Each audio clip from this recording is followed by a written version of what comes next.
안녕하십니까. 신종 코로나 바이러스 때문에 여러 곳에서 예배를 드려야 되는 우리 안디옥 식구들께 오늘도 예배에 말씀을 전하고 같이 찬양하고 했으면 좋겠습니다. 오늘 먼저 찬송은 312장 너 하나님께 이끌려 이 말씀, 이 찬양을 통해서 같이 찬양하고 그리고 여러분들 같이 또 말씀 나누겠습니다. 너 하나님께 이끌리어 일평생 주만 바라며 너 어려울 때 힘 주시고 언제나 지켜주시리. 주 크신 사랑 믿는 자 그 반석 위에 서리라. 너 설레는 맘 가다듬고 희망 중 기다리면서 그 은혜로신 주의 뜻과 사랑에 만족하여라. 우리를 불러주신 주 마음에 소원하신다. 주 찬양하고 기도하며 내 본분 힘써다하라.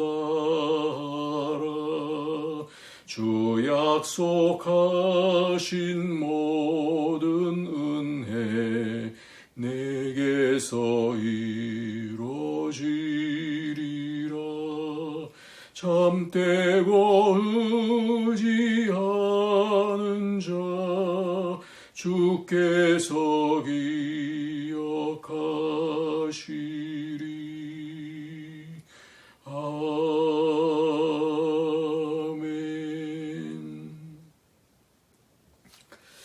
하나님, 오늘도 주 앞에서 예배 드릴 때 먼저 우리의 심령을 주 예수 그리스도의 보혈의 피로 깨끗이 씻어주시고 우리의 삶 가운데 임재하여 주셔서 어떤 상황이든지 어떤 일이 있든지 주의 보호하심과 인도하심 가운데서 승리할 수 있도록 축복하여 주옵소서.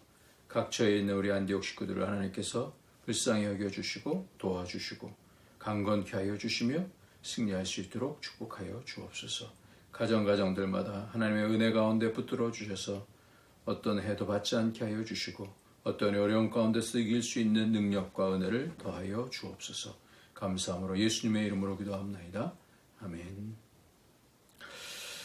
오늘 본문 말씀은 지난번에 마태복음 13장 마무리하고요.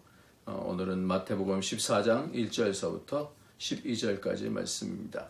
제가 1절서부터 12절까지 말씀을 봉독해 드리도록 하겠습니다.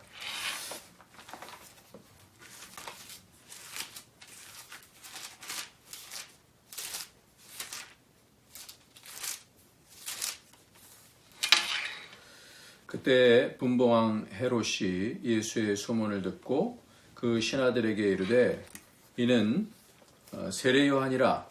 그가 죽은 자 가운데서 살아났으니 그러므로 이런 능력이 그 속에서 역사하는도다 하더라. 전에 헤롯이 그 동생 빌립의 아내 헤로디아의 일로 요한을 잡아 결박하여 옥에 가두었으니 이는 요한이 헤롯에게 말하되 당신이 그 여자를 차지하는 것이 옳지 않다 하였음이라.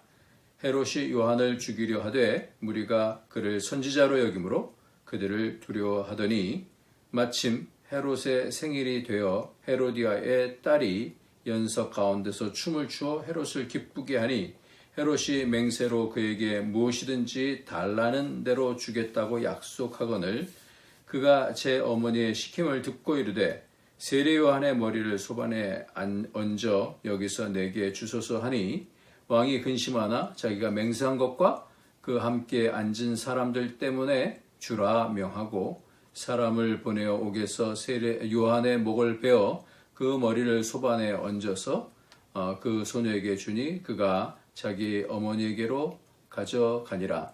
요한의 제자들이 와서 시체를 가져다가 장사하고 가서 예수께 아뢰니라. 예, 오늘 말씀은 헤롯입니다. 헤롯과 신종 코로나 바이러스라고 하는 제목으로 말씀을 같이 나누도록 하겠습니다. 성경에서 헤롯이 나오는데요.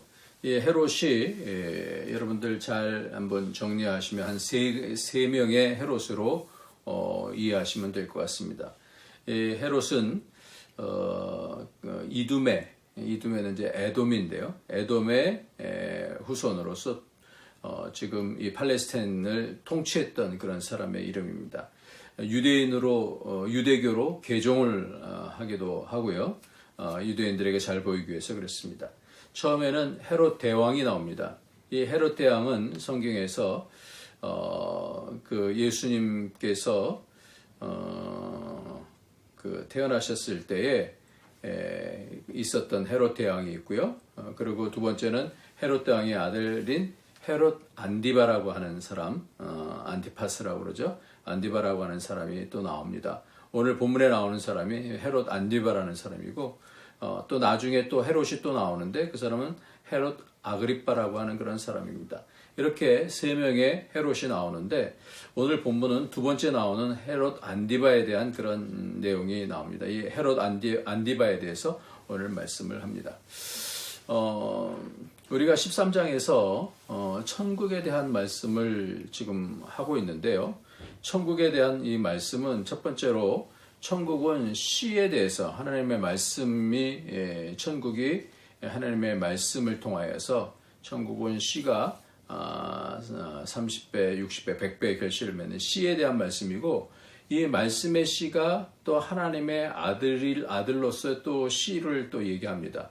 그래서 두 번째로는 천국은 시와 말씀이죠. 두 번째로는 하나님의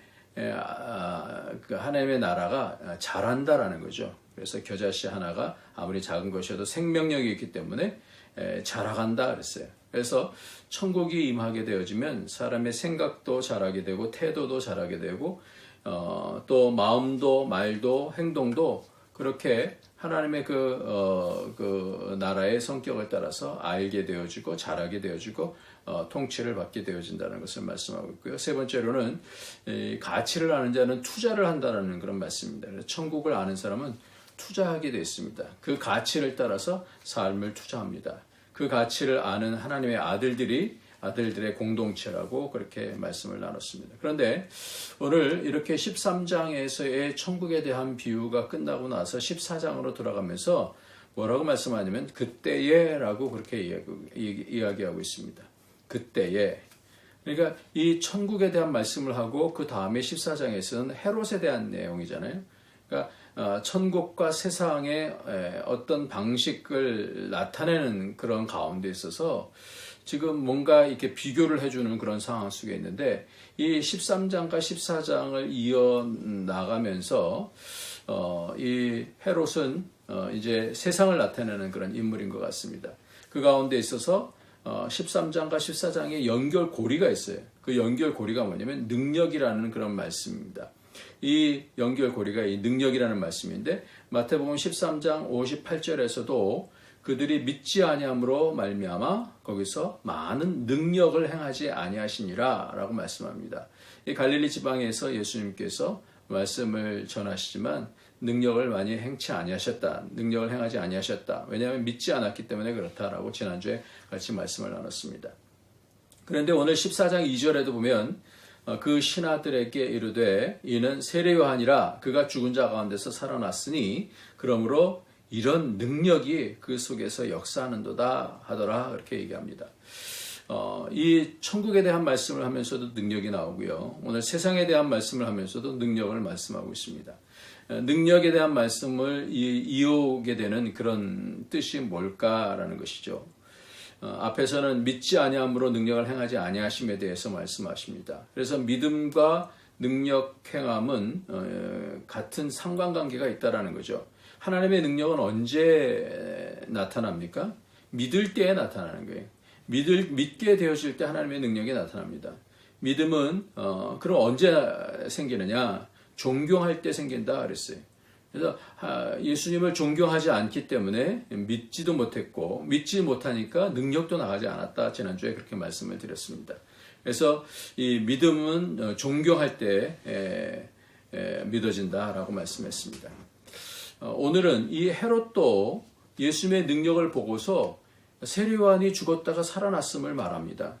그러니까 능력은 이렇게 하나님을 믿게 하고 그 존재를 느끼게 하는 그런 권능이 되어지죠. 헤롯이 능력에 대해서 두려움이 있었다 이렇게 나옵니다. 세상은요, 모든 사람들은요, 여러 가지 어려운 일들이 생겨지고 어떤 능력이 크게 나타나면 신적인 어떤 존재에 대해서 느끼게 되어집니다. 9.11 테러가 났을 때에도 사람들이 교회로 많이 와서 회개하고 죽음에 대해서 생각하고 그렇게 하나님 앞에 하나님을 찾게 되어지고 신적인 존재에 대해서 이렇게 느끼게 되는 거죠. 큰 전쟁이 났든지 아니면 지진이든지 이 어려울 때는 그 하나님의 능력에 대한 두려움이 생깁니다. 이번에 우한 폐렴도 우리는 어떤 하나님의 역사라고 믿고 있습니다. 어떤 일이든지 하나님의 역사이시고 하나님께서는 그 가운데 당신의 백성들을 지키시고 당신의 뜻을 이루어 가시는 줄 우리는 그렇게 믿습니다. 헤롯은 자신이 죽인 세례 요한이 다시 살아났다라고 두려워합니다. 왜 그렇습니까? 무슨 능력이 나타나니까 자신의 잘못에 대해서 지금 두려운 거예요. 그래서 어떤 면에서 보면 이 이둠의 사람인 즉 에서의 후예인 이 사람이 이 헤롯이 어떻게 보면 하나님에 대한 이 존재에 대한 하나님 존재에 대해서 이렇게 두려워하는 어떻게 보면 믿음이 있는 것처럼 보입니다. 하나님의 능력은 사람에게 두려움을 줍니다. 그 능력이 더 큰 믿음을 줍니다. 그렇기 때문에 예수님의 동생들도 너무 가깝다 보니까 또 갈릴리 사람들도 너무 가깝다 보니까 존경도 없고 믿음도 없는 것입니다. 이게 사이클이 되는 거예요. 존경은 믿음을 주고 믿음은 하나님의 능력이 나타나게 됩니다. 하나님의 능력은 더 큰 믿음으로 가고 하나님을 경외하게 합니다. 이 사이클에서 하나가 잘못되면 천국의 능력이 사라지고 맙니다. 오늘도 우리가 이 부분에 있어서 굉장히 중요한데요. 이 존경과 또 믿음과 능력 이런 사이클에 대해서 우리의 이 하나님을 향한 이 태도. 그래서 예배가 타성이 생기게 되어지면 믿음이 떨어지게 되어 있습니다. 근데 예배가 회복이 되어지면 믿음이 다시 살아나게 되어집니다. 이렇게 하나님의 존재에 대한 이 태도가 중요합니다. 그래서 하나님을 향한 어떤 이 태도, 그래서 하나님에 대한 존중, 이런 부분들이 습관화가 되어지면 놓치기가 쉬워요. 그러면 예배도 타성에 빠지기가 쉽습니다. 바로 언약은 그래서 우리에게 그렇게 타성에 빠져서 하나님을 존중하는 그런 마음이 없기 때문에 하나님께서 더 이상 말씀을 하시지 않으시겠다라는 것이 말라기 말씀이잖아요. 그래서 400년 동안 하나님께서 말씀하시지 않습니다. 그리고 언약은 계속해서 그렇게 어떤 종교적인 형태의 삶을 살아가지만 하나님을 참되게 믿지 아니하는 그런 경우들을 경고를 하게 되어집니다. 그러면서 그 가운데서 계속해서 하나님께서 새로운 언약을 주시겠다, 새 언약을 주시겠다 말씀하시면서 말씀하시는 것이 바로 새 마음을 주시고 새 영을 주시겠다 이렇게 말씀합니다. 그렇기 때문에 오늘도 우리가 하나님을 믿는 이 천국에 오게 되는 것은 가장 중요한 것은 하나님에 대한 태도예요. 하나님을 존중하느냐, 하나님을 받느냐, 말씀을 볼 때 하나님의 말씀으로 그렇게 받느냐라는 것이 가장 중요하다는 말씀이죠. 특별히 기도도 마찬가지입니다. 예배가 회복이 되어지면 우리가 믿음이 자라게 되어져 있습니다. 기도가 하나님 앞에서 진정성 있는 믿음으로 기도하게 되어지면 자라게 되는 거예요. 그래서 기도가 살아나면 믿음이 살아나고 하나님의 능력이 나타나게 되는 줄 믿습니다. 오늘 헤롯은 능력 있는 사람이에요. 사실은 세상에 있으면서 세상의 사람이면서도 자신이 능력이 있었기 때문에 이 능력에 대한 감이 있었던 것 같아요. 예수님께서 능력을 행하시니까 뭔가 그 예수님의 능력이 세례 요한이 다시 살아났다라고 생각을 하면서 반응을 하지 않습니까? 그러면서 그 능력에 대해서 두려움을 알던 그런 사람입니다. 그러나 왜 그는 그렇게 그 능력에 대해서 두려움을 알면서도 왜 하나님을 믿지 못했을까요? 하나님의 능력을 두려워할 줄 아는데 말입니다. 두려워하면 그것이 믿음으로 가야 되는 거 아닙니까? 그 태도가 하나님에 대해서 두려워하면 하나님을 믿어야 되는데 이 사람은 하나님을 믿질 않았습니다. 유대교로 물론 이 사람이 갔는데 진정으로 하나님의 뜻을 순종하기 위해서 가는 것이 아니라 그 어떠한 그 마음을 이 유대인들에게 지금 사기 위해서 그렇게 간 것 같습니다. 신앙은 늘 이러한 결정적인 이유가 존재합니다. 믿는 것 같은데 하나님을 두려워하는 것 같은데 뭔가 다른 거예요. 그 이유가 무엇일까를 우리는 보아야 됩니다. 처음에 헤롯은 옳지 않음을 능력 있는 세례 요한이 지적했을 때 헤롯은 사람들이 그를 선지자로 여기니 그들을 두려워했다 그렇게 얘기합니다. 그러나 자기가 맹세한 것과 그 함께 있는 사람들 때문에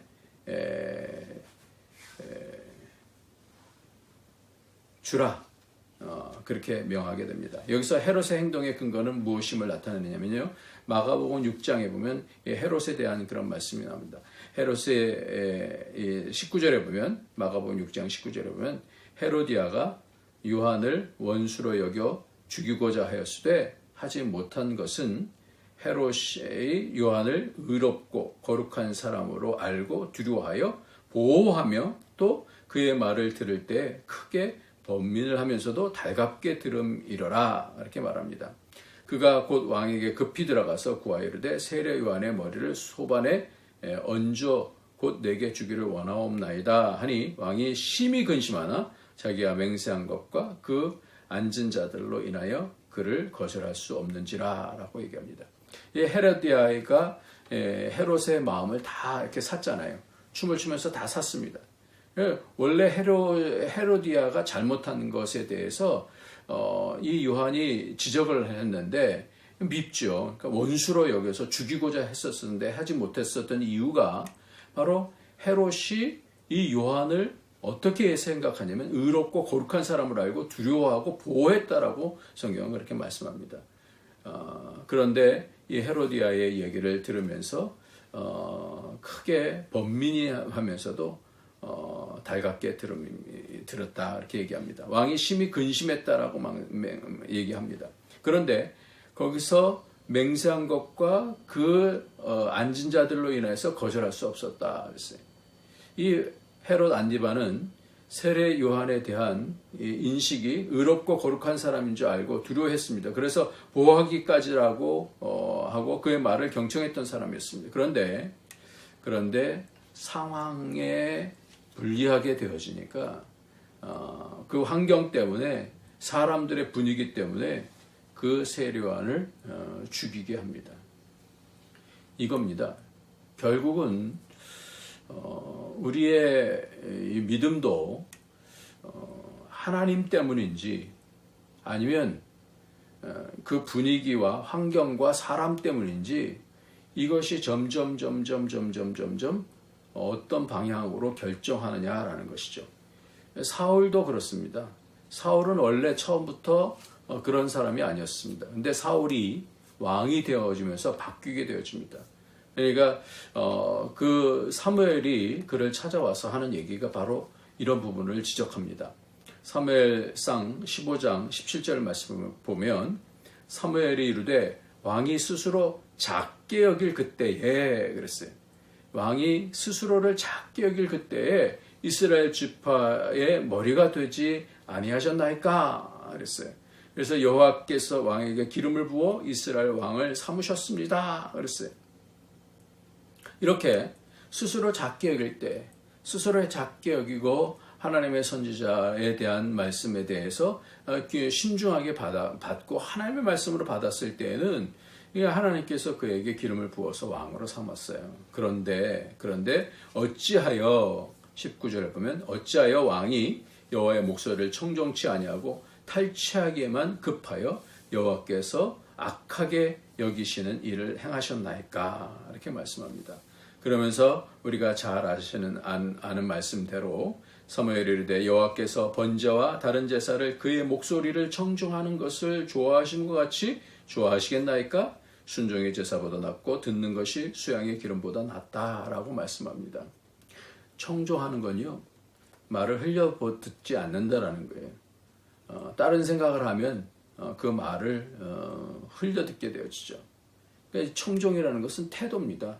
그 말씀을 받아서, 근데 그것이 어떻게 받느냐라는 거죠.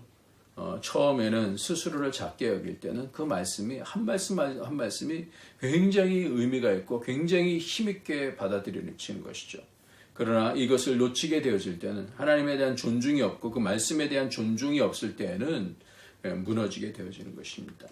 그러니까 가장 중요한 것은 믿음은 태도입니다. 태도. 그래서 거역하는 것은 점치는 죄와 같고 완고한 것은 사신 우상에게 절하는 죄와 같다. 그러면서 왕을 버렸습니다. 라고 말했을 때 누차 말씀을 드리지만 사울이 그때에 하나님 앞에 무릎을 꿇고 겸손하게 하나님 내가 잘못했습니다. 하나님 내가 마음이 딴 데가 있었습니다. 그랬어야 되는 것이 맞잖아요.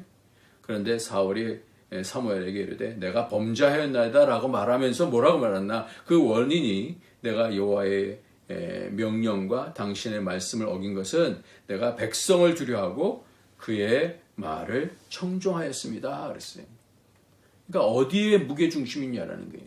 헤롯과 같은 경우도 이 세례 요한에 대한 부분을 그의 거룩함과 그 의로움과 이런 부분들에 대해서 두려워했었어요. 그리고 그를 그에 대해서 이렇게 지키는 그런 보호하는 그런 사람이었었는데 나중에 바뀌잖아요. 왜 그렇습니까? 우리는 판단할 때가 그래서 중요한 거예요. 사람의 분위기 때문에 판단하는 그 판단이 결국은 그 사람을 만들게 되어지는 것이죠. 천국을 이야기하다가 왜 이 시점에서 그리고 14장 1절에서 그때라고 하는 그런 말씀으로 같이 얘기하냐 말이에요. 천국은 언제 얻게 되어지고 그 반대로 세상에서 이 헤롯이 어떻게 되어지느냐라는 것을 왜 이렇게 비교해 주고 있냐라는 겁니다. 왜 이 말씀을 하시는가? 천국과 세상의 분리는 바로 이러한 판단 때문에 있어집니다. 사울도 하나님의 사람, 성령의 사람이었습니다마는 그가 교만해졌을 때는 하나님께로부터 버림을 당하게 되어지는데 그 교만의 가장 핵심은 뭐냐면 하나님 말씀을 듣지 아니하고 사람의 말을 들었기 때문이다라고 그렇게 말씀하고 있습니다. 왕이기 때문에 사울 왕도 능력에 대한 부분을 알아요. 이 능력, 이 헤롯 같은 경우도 왕이기 때문에 이 능력을 압니다. 근데 이 능력에 대한 감이 있는데 이것에 대해서 하나님을 두려워해도 그의 삶의 습관이 세상의 습관이 된 사람은 결정적일 때 어떻게 판단하고 분별하며 사느냐라는 거예요. 이번에 들어와서 제가 검진을 했습니다. 조직검사를 받으리라고는 상상을 하지도 않았습니다. 아직까지도 얼떨떨합니다마는 기도하면서 주님의 도우심을 구합니다. 헤롯은 왕입니다. 제가 이렇게 조직검사하면서 느낀 거는 뭐냐면 저의 아버님이 전립선암으로 돌아가셨기 때문에 이런 부분들, 이게 뼛속까지 있는 이런 부분들이 굉장히 중요하다는 거예요. 앞서서 말씀드린 이 헤롯 같은 경우는 헤롯 대왕이 있고 헤롯 안디바가 있고 그렇습니다.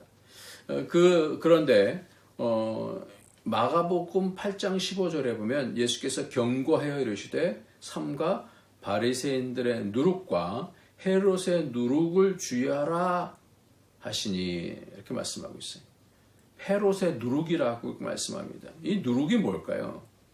왜 바리새인의 누룩이라고 말씀하고 또 헤롯의 누룩이라고 그렇게 말씀할까요? 바리새인은 하나님을 믿는다라고 하는 그런 사람입니다. 그런데 세상이 들어와 있는 거예요. 권세가 있는 사람들입니다. 사람의 존중을 많이 받는 사람들입니다. 세상에서 하나님께 관심을 갖고 있는 사람들입니다. 그러나 그 속에 뭐가 들어와 있어요? 세상이 들어와 있는 거예요. 이런 것이 우리에게도 다 있습니다. 누룩은 갑자기 퍼지는 성격이 있습니다. 그래서 13장에서도 그 천국에 대해서도 누룩에 대해서도 말씀하고 있습니다. 그러나 이 못된 누룩이 있습니다. 악성 바이러스 같은 이것이 퍼지면 걷잡을 수 없게 되어지죠. 지금 우한 폐렴이 바로 그런 것 아닙니까? 헤롯의 누룩이 무엇이었을까요? 헤롯과는 헤롯 대왕이 있고 말씀드린 대로 헤롯 안티파스가 있고 그리고 헤롯 아그리빠가 있습니다. 이 사람들을 통해서 대대로 믿는 자를 핍박한 것입니다. 나중에 아그리빠는요, 요한의 형제 야고보를 목을 베어서 죽였습니다. 그리고 나중에 자신이 신이라고 하면서 주의 사자에 의해서 충에 먹혀서 갑자기 죽게 되어지는 그런 사람이 됩니다. 가문이 이렇게 점점 세상으로 향하는 것을 봅니다. 다 사람을 죽여요. 헤롯 대왕은 유대인의 왕이신 예수님을 죽이려고 하다가 2살 아래 모든 남아들을 다 죽이지 않습니까? 그리고 헤롯 안디바라고도 하고 성경에는 안디바라고 나오는데 이 안티파스는 세례 요한의 목을 베어서 죽입니다. 그 다음에 나오는 사도행전에 나오는 헤롯 아그리빠는 요한의 형제 야고보를 칼로 베어서 죽입니다. 능력 있는 자가 교만해지면 그렇게 되나 봅니다. 이게 점점 쌓여지는 거예요. 그러니까 우리의 삶 속에서 무엇이요? 그 결정 때문에 그래요. 결정이 그럴 때 가장 그 중요한 그런 상황 속에서 내가 하나님 앞에서 결정할 것인지 아니면 사람들의 앞에서 결정할 것인지에 대한 것이 바로 신앙이다라고 생각을 합니다. 능력 있는 자가 교만해지면 위험하게 됩니다. 그럼 예수님의 형제 야고보는 처음에는 존경하는 그런 마음이 없었는데 이 사람이 나중에 회심을 하게 되어지고 야고보를 썼고 또한 예루살렘 교회를 맡게 되어지지 않습니까? 그런 예수 그리스도의 종 야고보는 이렇게 자신을 고백합니다. 겸손이에요. 겸손.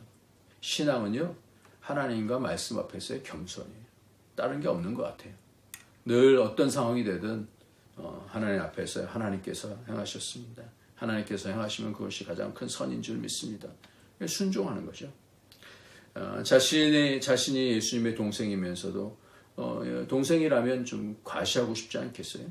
근데 그렇게 하지 않고 자신을 그 예수 그리스도의 종 야고보는 그렇게 얘기합니다. 하나님 앞에 서는 것, 말씀 앞에 서는 것.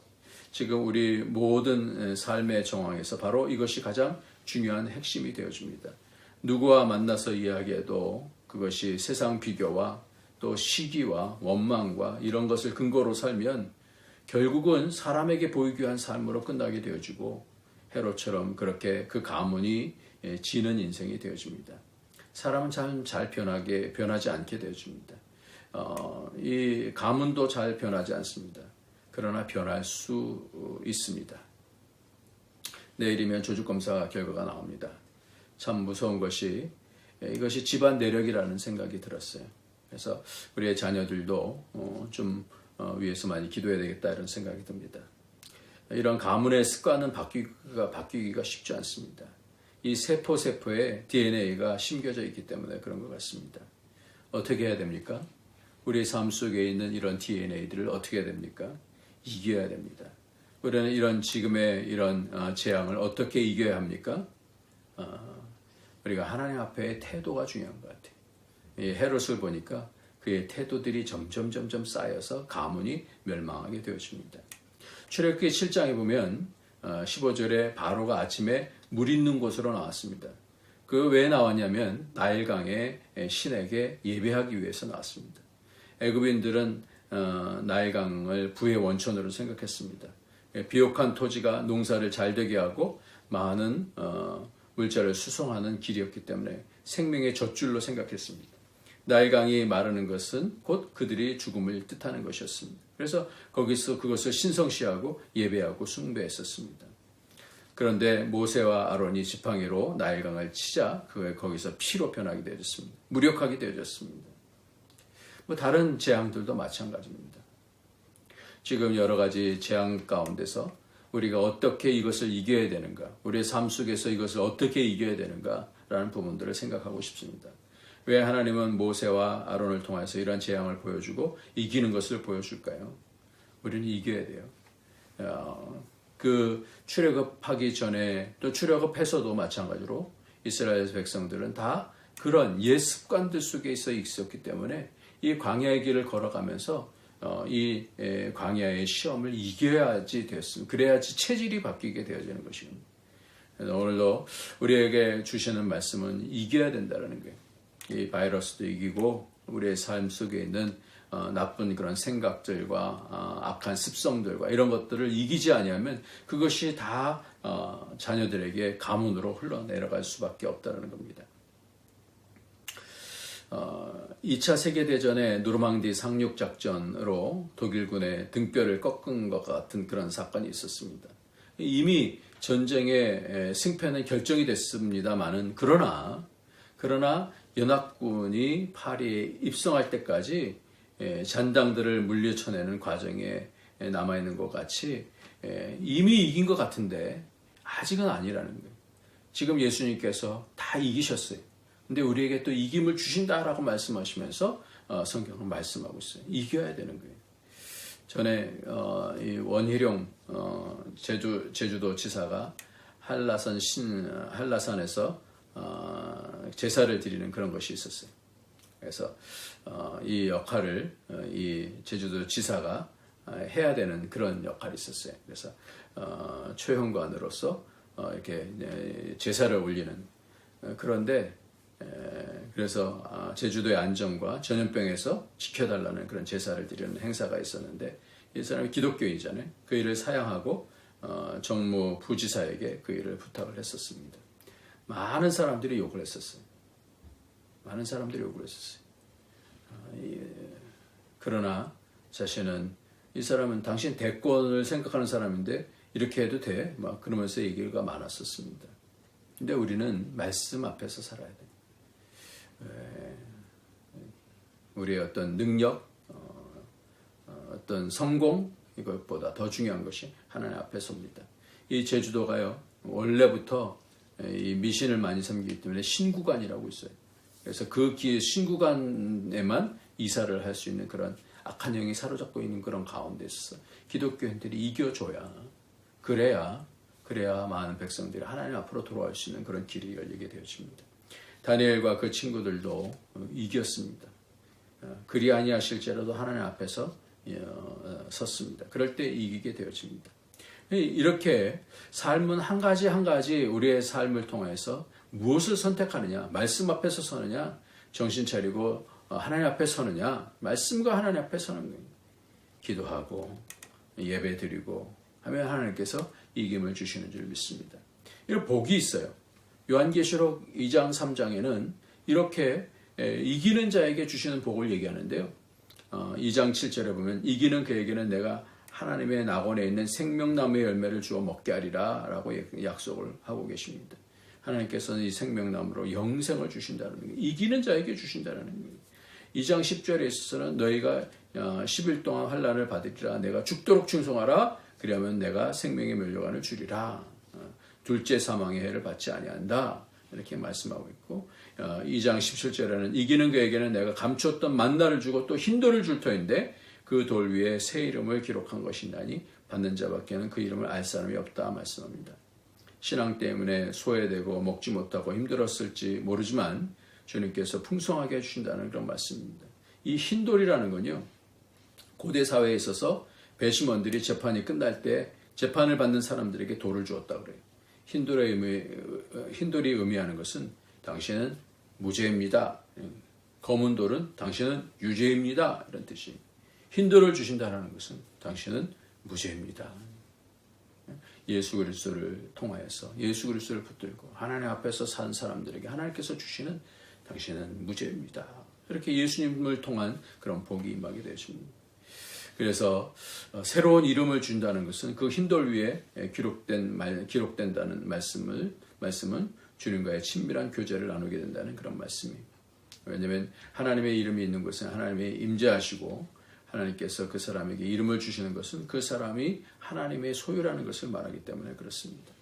2장 26절 28절에는 이기는 자와 끝까지 내 일을 지키는 자는 자에게 그에게 만국을 다스리는 권세를 주시겠다 말씀합니다. 또 흰옷을 주시겠다라고 말씀합니다. 승리의 말씀입니다. 요즘 신종 코로나 바이러스가 먹는 것 때문에 생기는데 오염된 것들, 바이러스에 감염된 것들, 원래 에이즈도요, 원래 원숭이와 관계를 맺었을 때 이런 것들이 병균들이 올라온다고 그래요. 세상이 점점 이런 더러운 것들로 오염되고 있습니다.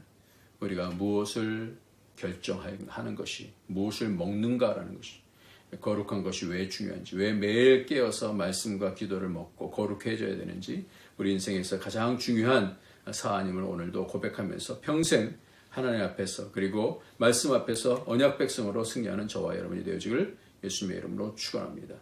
오늘도 이 시간 함께 예배를 드리는 가정들을 축복합니다. 우리는 핑계를 대면서 안 드릴 수도 있겠죠. 그러나 이 시간이 자녀들이 복을 이어받는 시간입니다. 말로 되지 않습니다. 부모님의 태도를 보면서 예배를 배우는 것입니다. 아울러 사랑하는 안디옥 가족 여러분들의 영육 간의 강건을 위해서 열심히 기도하겠습니다. 사랑합니다. 축복합니다. 하나님 아버지, 오늘도 예배를 드렸습니다. 하나님, 당신의 백성들을 주님께서 불쌍히 여겨주시고 있는 곳들마다 하나님의 백성으로 잘 깊은 자람이 있게 하여 주시고 하나님의 마음을 붙잡고 승리해 갈 수 있도록 하나님 자자손손들을 통하여서 하나님의 역사가 보일 수 있도록 축복하여 주시옵소서. 예수님의 이름으로 기도합나이다. 아멘.